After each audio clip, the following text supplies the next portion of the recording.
Good morning friends, કલરવ modern સ્કૂલની YouTube ચેનલમાં આપનું હાર્દિક સ્વાગત છે. આજે આપણે ધોરણ 6 એની અંદર ચેપ્ટર નંબર 3 સંખ્યા સાથે રમત સ્ટાર્ટ કરીએ. બરાબર. હવે ચેપ્ટરનું નામ જોઈને જ ખબર છે કે સંખ્યા સાથે આપણે રમત કરવાની છે. એટલે આ ચેપ્ટરમાં આપણે બધું સંખ્યાઓને અનુલક્ષીને ભણવાનું છે. તો સંખ્યાઓને અનુલક્ષીને સૌથી પહેલી વસ્તુ તમે ચોથા ધોરણમાં ભણી ગયા છો કે અવયવ કોને કહેવાય અને અવયવી કોને કહેવાય. તો આપણે ત્યાંથી જ સ્ટાર્ટ કરીએ. બરાબર છે. પહેલું જ લઈએ સંખ્યાનો અવયવ. સંખ્યાનો અવયવ કોને કહેવાય? તો આપણને ખબર છે કે જે સંખ્યા વડે આપેલી સંખ્યાને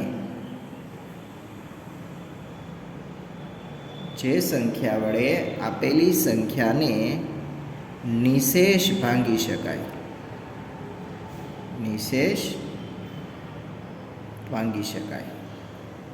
તે સંખ્યાને આપેલી સંખ્યાનો અવયવ કહે છે.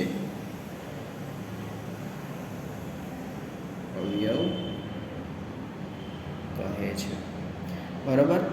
ફરીવાર, જે સંખ્યા વડે તમને જે આપી હોય એ આપેલી સંખ્યાને નિશેષ ભાંગી શકાય, એટલે ભાગાકાર કરતી વખતે શેષ વધે નહીં, એને નિશેષ ભાગાકાર કહેવાય. નિશેષ ભાંગી શકાય તો તે સંખ્યાને આપેલી સંખ્યાનો અવયવ કહેવાય છે. બરાબર. દાખલા તરીકે તમે એક સંખ્યા લ્યો 10. બરાબર. તો 10ને તમે શેના વડે ભાંગી શકો છો?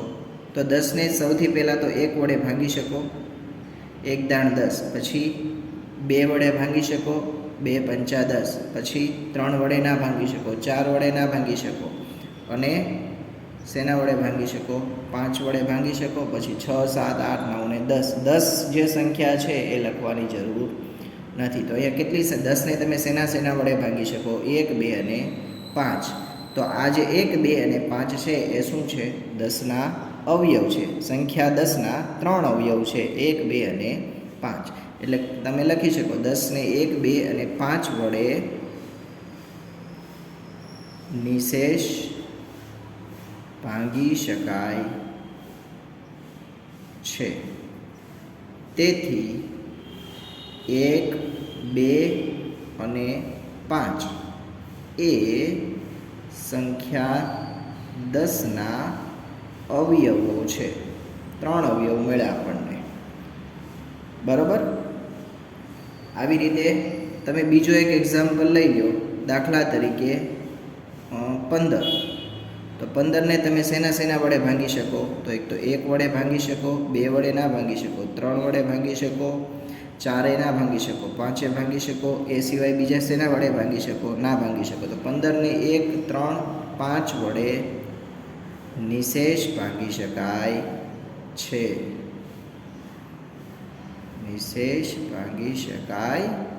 છે. તેથી 1, 3 અને 5 એ શું કહેવાય? તો એ આપણી જે સંખ્યા છે એ સંખ્યા 15ના અવયવો કહેવાય.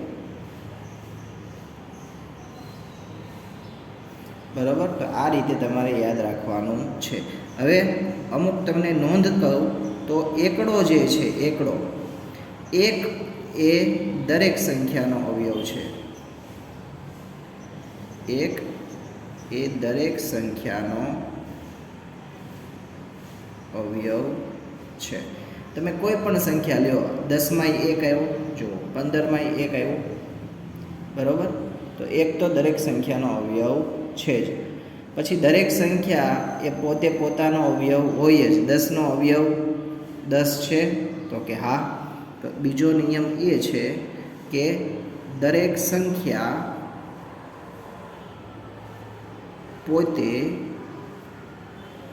પોતાનો અવયવ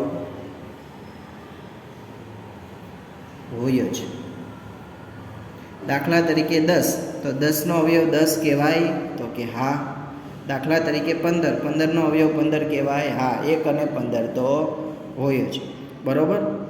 અને બીજું એક કહી શકો કે દરેક સંખ્યાનો મોટામાં મોટો અવયવ, દરેક સંખ્યાનો મોટામાં મોટો અવયવ કયો છે? મોટામાં મોટો અવયવ તે સંખ્યા પોતે જ છે, તે સંખ્યા પોતે જ છે. બરાબર. દાખલા તરીકે 10ના અવયવ 1, 2 ને 5 આવ્યા, તો આમાં હજી એક અવયવ આવશે. કયો? 10. બરાબર. તો એ મોટામાં મોટો અવયવ થઈ ગયો આનો.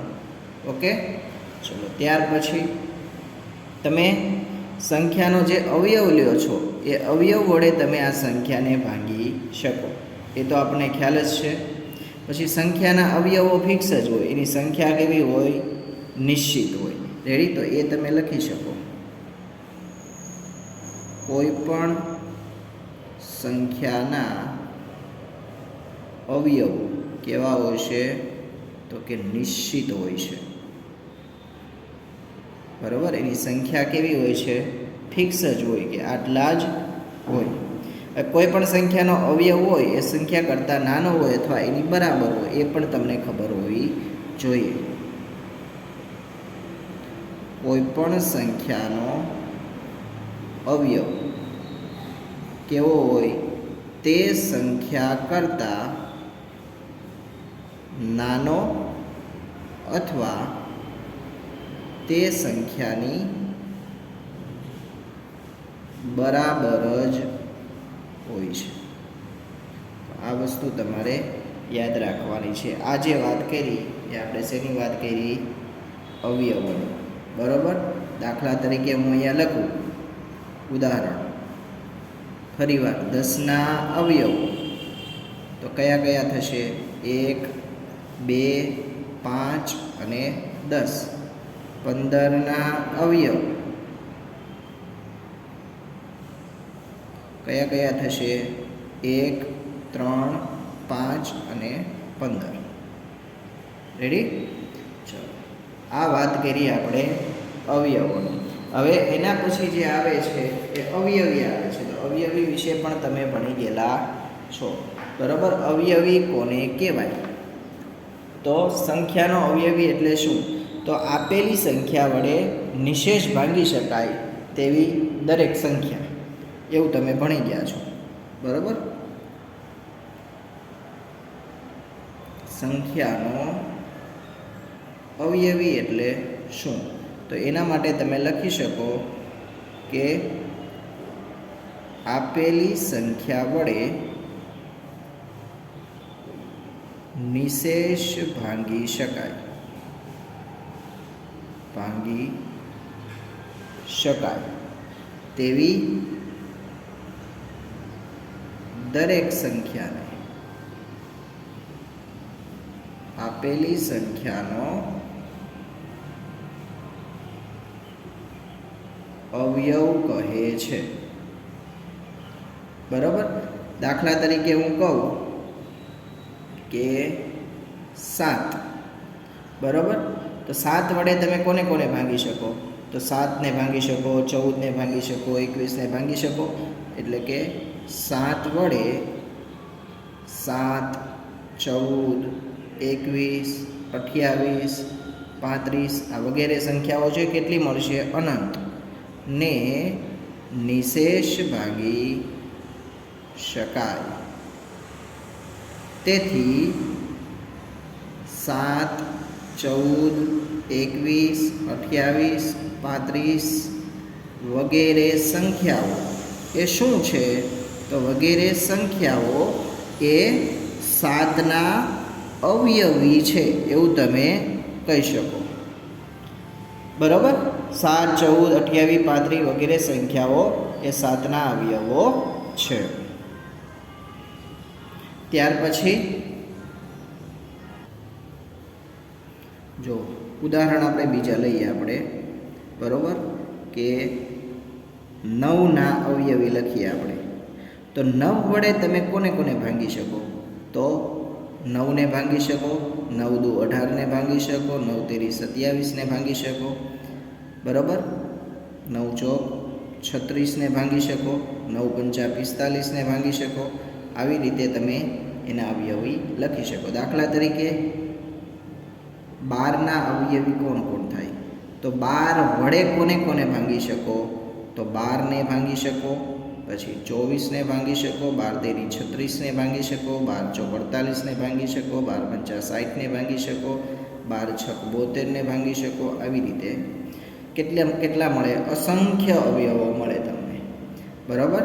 તો આના ઉપરથી તમે બીજું પણ ઘણું બધું મેળવી શકો છો. દાખલા તરીકે સૌથી નાનો અવયવી કેવો છે?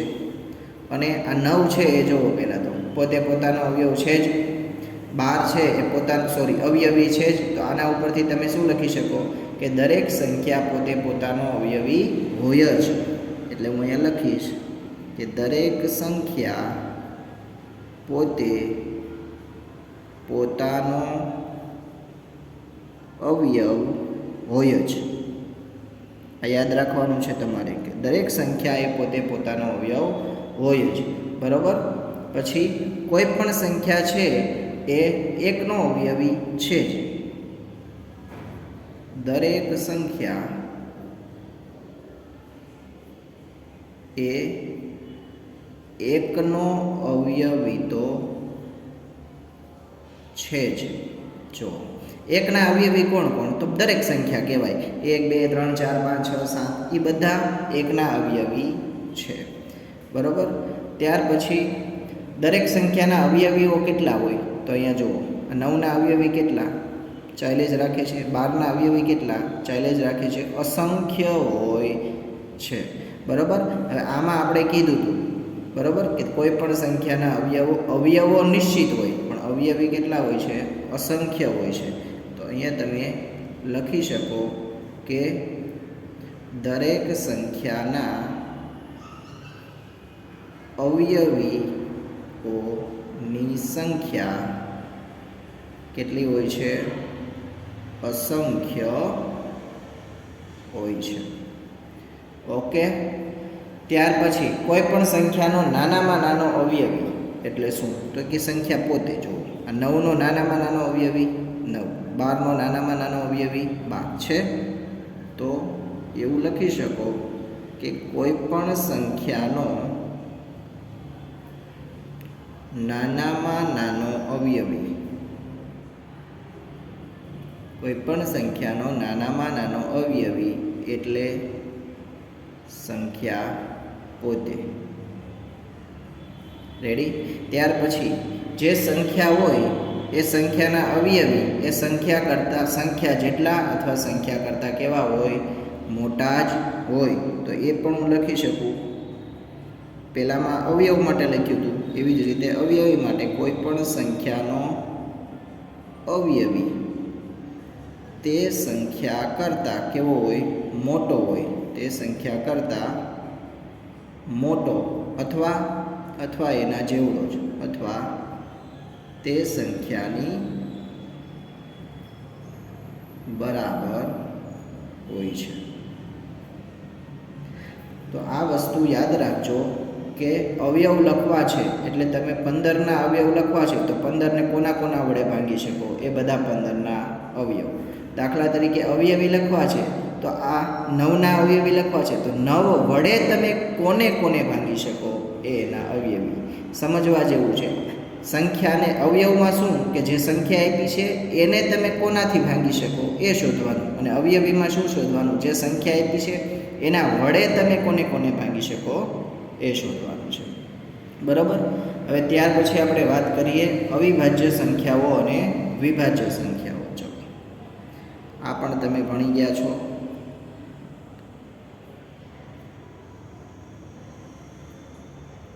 અવિભાજ્ય સંખ્યાઓ. બરાબર? અવિભાજ્ય સંખ્યા કોને કહેવાય? તો જે સંખ્યાને 1 અને તે સંખ્યા પોતે એમ માત્ર 2 જ અવયવ હોય. જે સંખ્યાને 1 અને તે સંખ્યા પોતે એમ માત્ર 2 જ અવયવ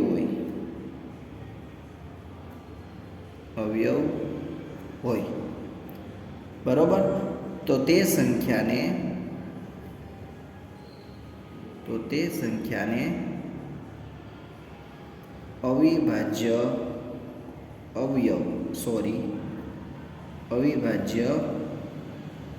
સંખ્યા કહે છે. દાખલા તરીકે 17, બરાબર. તો 17ના અવયવો કયા કયા છે? તો 17ને માત્ર 2 જ અવયવો છે. કયા કયા? તો એક 1 અને એક 17. દાખલા તરીકે 29. તો 29ને તમે કોઈ વડે ભાંગી શકતા નથી, એટલે એને માત્ર કેટલા અવયવો છે? 2 જ અવયવો છે. કયા કયા? તો એક સંખ્યા 1 અને એક સંખ્યા પોતે. તો આના ઉપરથી શું કહી શકો તમે? તો તેથી 17 અને 29 અવિભાજ્ય સંખ્યા છે.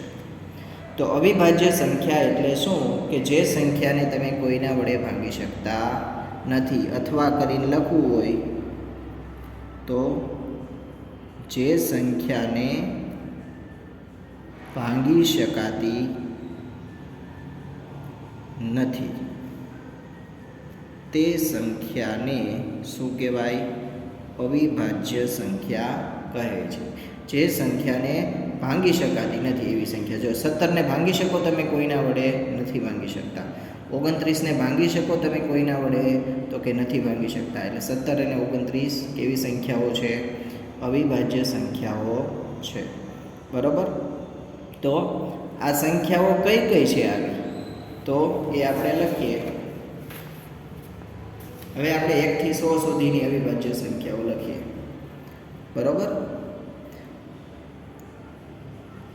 એ સિવાય ચલો એ જ લખીએ. દાખલા તરીકે આપણે 1 થી 100 સુધીની અવિભાજ્ય સંખ્યાઓ લખીએ. તો 1 થી 100 સુધીની અવિભાજ્ય સંખ્યાઓ. ચલો વિચારો. અવિભાજ્ય સંખ્યા એટલે શું? તો તમને ખબર છે કે એને 2 જ અવયવ હોય, 1 અને સંખ્યા પોતે. અથવા તો સિમ્પલ યાદ રાખો કે જેને કોઈ સંખ્યા વડે ભાંગી શકાતી નથી. બરાબર. તો એવી કઈ કઈ સંખ્યાઓ છે કે જેને તમે ભાંગી શકતા નથી? તો સૌથી નાનામાં નાની સંખ્યા આવશે 2. એને તમે કોઈના વડે ભાંગી શકતા નથી. ત્યાર પછી 3, એને પણ તમે કોઈના વડે ભાંગી શકતા નથી. આમાં બેકી સંખ્યા આવશે જ નહીં, યાદ રાખજો. બેકી સંખ્યાને તમે 2 વડે ભાગી શકો. એક માત્ર 2 જ એવી છે જે બેકી છે, બાકી બધી એકી આવશે. પણ એકીમાંય બધી નહીં આવે. બરાબર. 5, 7 પછી 9 આવે એકી. તો 9ને તો તમે ભાંગી શકો 3 વડે, એટલે એ અવિભાજ્ય સંખ્યા કહેવાય નહીં. બરાબર. 5, 7 7 પછી 10ને ભાંગી શકો, 11ને ભાંગી શકતા નથી. ત્યાર પછી 12ને ભાંગી શકો, 13ને નથી ભાંગી શકતા. તો આવશે 13, 17 પછી 19, 20, 21, 22 એને ભાંગી શકો. 21ને તમે 7 તેરી 21 વડે ભાંગી શકો. બરાબર. 23ને ના ભાંગી શકો. પછી 24, 25, 26ને ભાંગી શકો. 9 તેરી 27, 28ને ભાંગી શકો. 29ને ના ભાંગી શકો. પછી 30ને ભાંગી શકો. 31ને ના ભાંગી શકો. 32, 33, 34, 35, 36, 37ને ભાંગી શકો. એટલે એ વિભાજ્ય કહેવાય. બાકીની કઈ એવી 37 આવી. પછી 41 આવે, 43 આવે, 47 આવે, 53 આવે, પછી 59 આવે. ત્યાર પછી તમે 60ને ભાંગી શકો, પણ 61ને ના ભાંગી શકો. 62, 63, 64, 65, 66 એ બધીને ભાંગી શકો. એટલે વિભાજ્ય થઈ ગઈ. તો 67ને ના ભાંગી શકો. પછી 71ને ના ભાંગી શકો. પછી 72ને ભાંગી શકો, પણ 73ને ના ભાંગી શકો. 74, 75, 76, 77, 78 એ બધી સંખ્યાને ભાંગી શકો છો. 79ને નથી ભાંગી શકતા. પછી 80, 81, 82 એને ભાંગી શકો, પણ 83ને ના ભાંગી શકો. 84, 85, 86, 87, 88 એને ભાંગી શકો છો. 89ને નથી ભાંગી પછી 90, 91, 92, 93, 94, 95, 96, 97, 98 ને ભાંગી શકો અને 99, 11 નવા 99 એને તમે ભાંગી શકો છો. બરાબર છે. તો આ જે સંખ્યાઓ મળી એ બધી કેવી છે? અવિભાજ્ય સંખ્યાઓ છે કે જેને તમે કોઈ પણ સંખ્યા વડે ભાંગી શકતા નથી. એના માત્ર 2 જ અવયવ છે. કયા કયા? એક, દાખલા તરીકે 37ના અવયવ શું? તો 1 અને 37. 47ના અવયવ શું? 1 અને 47. 53ના અવયવ શું? 1 અને 53. બરાબર. હવે આમાં એક નોંધવા જેવી બાબત એ છે કે 1 છે ને એ અવિભાજ્ય કે વિભાજ્ય સંખ્યા નથી. વિભાજ્ય સંખ્યા નથી, પરંતુ તે કેવી સંખ્યા છે? વિશિષ્ટ સંખ્યા છે. એ અવિભાજ્ય કે વિભાજ્ય નથી. બરાબર. હવે એ પહેલાં આપણે વિભાજ્ય સંખ્યા એટલે શું એ જોવું પડે. હવે સૌથી નાની અવિભાજ્ય સંખ્યા કઈ આમાં? એ કયો બને? તો સૌથી નાની અવિભાજ્ય સંખ્યા મારે લખવી હોય તો હું અહીંયા લખું. ચલો, આમાં જગ્યા છે મારી પાસે.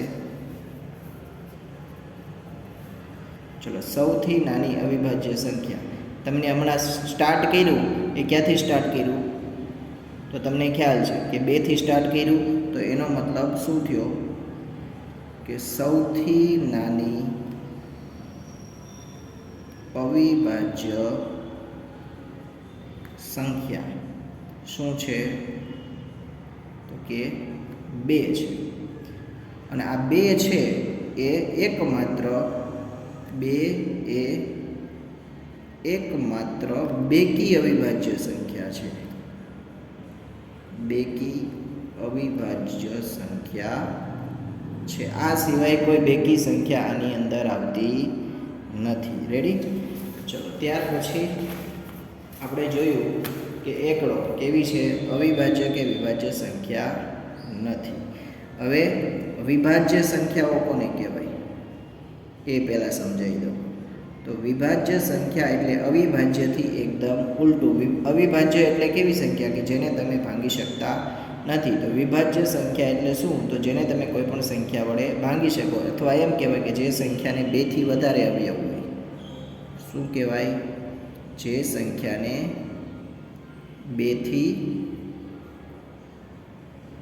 વધારે અવયવો, અથવા તો આ શબ્દોમાં લખો 2, નકર અંકમાં 2 સમજશે. 2 થી વધારે અવયવો હોય તે સંખ્યાને વિભાજ્ય સંખ્યા કહે છે. વિભાજ્ય સંખ્યા કહે છે. અથવા તમે એવું પણ કહી શકો કે જે સંખ્યાને કોઈ બીજી સંખ્યા વડે નિશેષ ભાંગી શકાય. બરોબર. જો સંખ્યાને કોઈ બીજી સંખ્યા વડે નિશેષ ભાંગી શકાય તો તે વિભાજ્ય સંખ્યા છે તેમ કહેવાય. દાખલા તરીકે હું લઉં 4. તો 4ને તમે કોઈ સાથે ભાંગી શકો? હા, 2 વડે ભાંગી શકો. બરોબર. દાખલા તરીકે 6, દાખલા તરીકે 8, દાખલા તરીકે 9. 9ને ભાંગી શકો? હા, 3 વડે ભાંગી શકો. 10, પછી 12, પછી 14, પછી 15. 15ને પણ ભાંગી શકો. તો આ બધી શું છે? તો આ બધી સંખ્યાઓ વિભાજ્ય છે. રેડી? આને તમે બધાને ભાંગી શકો છો. હવે વિભાજ્ય સંખ્યાઓ કેટલી મળે? તો એ પણ અસંખ્ય મળે. બરાબર. હવે આમાં તમે જોયું હશે કે સૌથી નાની વિભાજ્ય સંખ્યા કઈ? તો સૌથી નાની વિભાજ્ય સંખ્યા છે 4. જો પહેલામાં સૌથી નાની અવિભાજ્ય સંખ્યા કઈ હતી? 2 હતી. બરાબર. અને આ એક નોંધ યાદ રાખવાની છે, એક એ વિભાજ્ય કે અવિભાજ્ય નથી, પણ કેવી છે? વિશિષ્ટ સંખ્યા છે. ઓકે, પછી આપણે આગળ જોઈએ તો યુગ્મ સંખ્યાઓ અને અયુગ્મ સંખ્યાઓ. બરાબર, તો સૌથી પહેલાં લઈએ યુગ્મ સંખ્યા. યુગ્મનો બીજો મતલબ છે બેકી સંખ્યા. હવે તમને ખ્યાલ આવી ગયો હશે, બેકી સંખ્યા બોલીએ એટલે ખ્યાલ આવી જાય, પણ યુગ્મ સંખ્યામાં ખ્યાલ આવે નહીં. યાદ રાખજો, બેકી સંખ્યા એટલે એને શું કહેવાય? યુગ્મ સંખ્યા કહેવાય. બરાબર, બેકી સંખ્યા એટલે શું? તો જે સંખ્યાને 2 વડે નિશેષ ભાંગી શકાય, નિશેષ ભાંગી શકાય તે સંખ્યાને યુગ્મ સંખ્યા કહે છે. એવી સંખ્યા કે જેને તમે 2 વડે ભાંગી શકો. દાખલા તરીકે 2, 4, 6, 8, 10, 12, 14, 16 વગેરે સંખ્યાઓ જે છે એને તમે 2 વડે ભાંગી શકો છો. એટલે આ કેવી કહેવાય?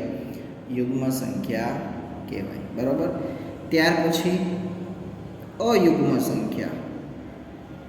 તો અયુગ્મ સંખ્યાઓ એટલે શું? તો એનું બીજું નામ છે એકી સંખ્યા. તમને ખ્યાલ જ છે, પણ એકી એટલે અયુગ્મ, એ હવે તમારે યાદ રાખવાનું છે. બરાબર, તો એમાં શું લખશો? તો એનાથી ઉલટું, કે જે સંખ્યાને 2 વડે નિશેષ ભાંગી શકાતી નથી. 2 વડે નિશેષ ભાંગી શકાતી નથી તે સંખ્યાને કેવી સંખ્યા કહેવાય? અયુગ્મ સંખ્યા કહે છે. અયુગ્મ અને અવિભાજ્ય અલગ અલગ છે. બરાબર, અવિભાજ્ય એટલે જેને તમે કોઈનાથી ભાંગી નથી શકતા, પણ અયુગ્મ એટલે એકી. બરાબર, દાખલા તરીકે 1 પછી 3 એને તમે 2 વડે ના ભાંગી શકો. પછી 5, 7, 9, 11, 13, 15, 14 વગેરે. હવે આની અંદર જો કોણ આવ્યું? 9 આવ્યા અને 15 આવ્યા. તો 9 છે એ કેવી છે? વિભાજ્ય છે, અને 15 પણ વિભાજ્ય છે, બાકી બધી અવિભાજ્ય છે. આને તમે ભાંગી શકો ખરા, પણ કહેવાય કેવી? અયુગ્મ સંખ્યા. એક નહીં ને એક સંખ્યા હશે. આને તમે 2 વડે ના ભાંગી શકો, એટલે એને કેવી કહેવાય? એકી સંખ્યા કહેવાય. જો તમે 2 વડે ભાંગી શકો તો એને બેકી સંખ્યા કહેવાય. બરાબર છે. ત્યાર પછી આપણે ભણીએ અવયવ વૃક્ષ. અવયવ વૃક્ષ. હવે અવયવ વૃક્ષમાં છે ને, હું દાખલા તરીકે સ્ટાર્ટિંગ કરું ઉદાહરણથી. બરાબર, 24 લઉં તો 24ને અવયવ વૃક્ષ વડે કઈ રીતે દર્શાવાય એ લખું. 24ને અવયવ વૃક્ષ વડે દર્શાવો. તો સૌથી પહેલાં શું કરવાનું? 24 લખવાના. 24ના અવયવ પાડવાના. કેટલા અવયવ પડે? તો 2 અવયવ પડે. 2 અને 12, 12 દુ 24. હવે 2ના અવયવ પડતા નથી, પણ 12ના ફરી વખત પડે તો પાડવાના. કયા કયા અવયવ પડે? તો 2, 6, 12. પણ 2ના અવયવ પડતા નથી, પણ 6ના પડે છે હજી. કયા કયા પડે? તો 2 તેરી 6. હવે 2ના પડતા નથી અને 3ના પણ પડતા નથી. એટલે આ જે બની ગયો વૃક્ષ બની ગયું. વૃક્ષમાં શું હોય? તો ડાળીઓ હોય. તો જો અહીંયા ડાળીઓ આવી ગઈ બધામાં. બરાબર, તો આવી રીતે તમારે અવયવ વૃક્ષ બનાવવાનું થાય. અથવા આની આ વસ્તુ મારે બીજી રીતે કરવી હોય તો આમ પણ થાય. 24ના બીજા 2 અવયવ છે. કયા? તો 4, 6, 24. રેડી? પણ અહીંયા હવે 4ના અવયવ પડશે તમારી પાસે, અને 6ના અવયવ પણ પડશે. 4ના અવયવ શું થાય? તો 2 દુ 4. 6ના અવયવ શું થાય? તો 2 તેરી 6. હવે પાછું અહીંયા જોવાનું, 2ના પડે નહીં, 2ના પડે નહીં, 2ના પડે નહીં, 3ના પડે હા નહીં, સોરી, તો હવે એકેયના અવયવ પડતા નથી એટલે અહીંયા આપણું અવયવ વૃક્ષ પૂરું થયું. આ ડાળીઓ ફૂટે છે જુઓ, એક ડાળીમાંથી બીજી બે ડાળી, એમાંથી પછી બીજી બે ડાળી, બરાબર છે. તો આવી રીતે અવયવ વૃક્ષ થાય. દાખલા તરીકે બીજું એક કહું તો 36ને અવયવ વૃક્ષ વડે દર્શાવો. તો મારે 36 લખવાના, તો 2 થી સ્ટાર્ટ કરવાનું. મોટા ભાગે સ્ટાર્ટ ક્યાંથી કરવાનું? 2 થી. તો 18 દુ 36, 2 ગુણ્યા 18. પાછા 18ના ભાગ પાડવાના, તો 2 થી કરો, 2 નવા 18. હવે આનો 2 થી ભાગ ન પડે તો શેનાથી પડશે? 3 થી. 3 તેરી 9. તો અવયવ પડી ગયા 18 દુ 36, 18ના પાછા 9 દુ 18, 9ના પાછા 3 તેરી 9. હવે 3ના અહીંયા અને 3ના અહીંયા અવયવ પડતા નથી, કારણ કે અવિભાજ્ય છે. અવયવ હંમેશા વિભાજ્ય સંખ્યાના જ પડે, બરાબર, અવિભાજ્યના પડે નહીં. તો આ અવયવ વૃક્ષ તમારે કમ્પ્લીટ કરવાનું છે. તો આની અંદર તમારે કેટલી વસ્તુ ભણ્યા? એ બધી જ વસ્તુઓ કઈ કઈ સંખ્યાનો અવયવ કોને કહેવાય, સંખ્યાનો અવયવી કોને કહેવાય, અવિભાજ્ય સંખ્યાઓ કોને કહેવાય, ત્યાર પછી વિભાજ્ય સંખ્યાઓ કોને કહેવાય, યુગ્મ સંખ્યા, અયુગ્મ સંખ્યા અને અવયવ વૃક્ષ. અહીંયા સુધી તમારે કમ્પ્લીટ કરવાનું છે, બરાબર. Thank you.